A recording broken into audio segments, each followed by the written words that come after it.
we've gotten through one calorie-filled holiday, Halloween, but there's still lots of pies and mashed potatoes coming our way. Our fitness expert, Jennifer Landrum, is here along with YWCA's nutritionist, King Kirby, with tips to stay fit through the holiday season. This is where it all goes downhill for me. Yeah, it becomes a downward spiral for a lot of people. It could, but if it's a downward spiral, that means you're on the top right now. So let's just honor where you are. Yes. And you don't have to keep going. You can just take maybe 2 steps down. So here's a good thing. No matter what you're putting in your mouth, chew it up. Chew.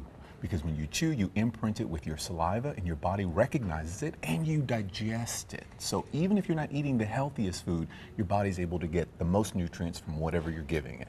So, and obviously probably chewing slower. Correct. A lot of us, we want to get everything. My whole thing, the thing that traps me the most is when there's a whole buffet line and there's this. There's so many options, so I can't choose, so I just get a little bit of everything. That's good. Is that okay? Yeah, get a little bit. Doesn't mean you have to eat everything. Sometimes your eyes are just wanting to eat, not your mouth.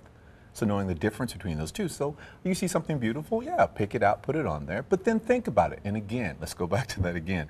Chew. I heard it growing up, but it's really true. And think about this. Animals do not talk while they're eating.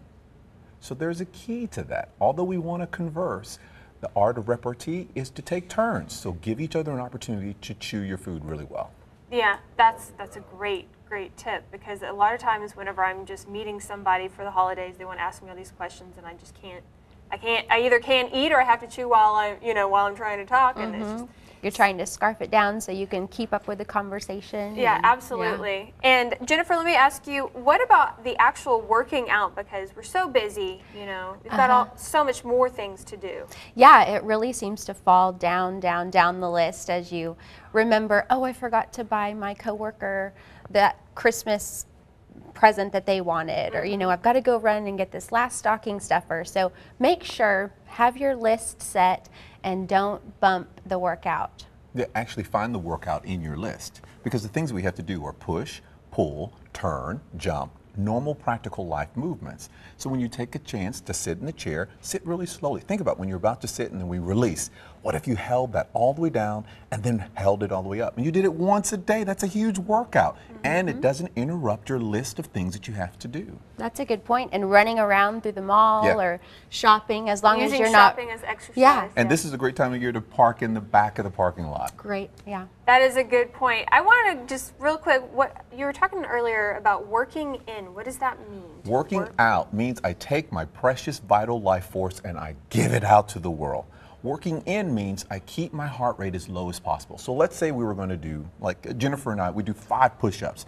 See if I can do 5 of them with the same resting heart rate that I have sitting here comfortably talking with you.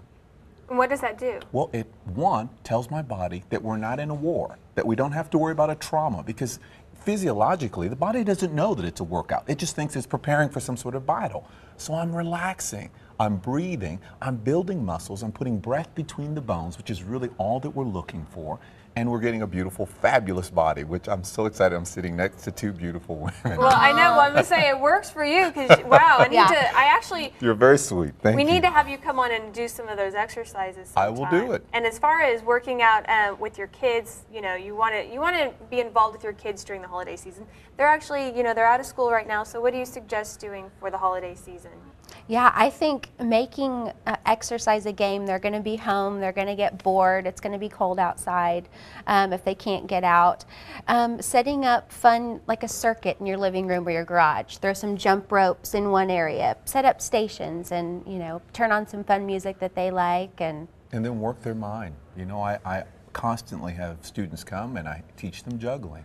Something they can do sitting, works on concentration, and if they say they don't juggle, that's not true. We juggle every day of our lives, but the key is you only have one ball in your hand at a time. All right, I think we should end it on that note right there. Thank you guys so much. Thanks, King. Nice to meet you. Thank you. Great to meet you, Jennifer. Thanks, Great to see you Lacey. again.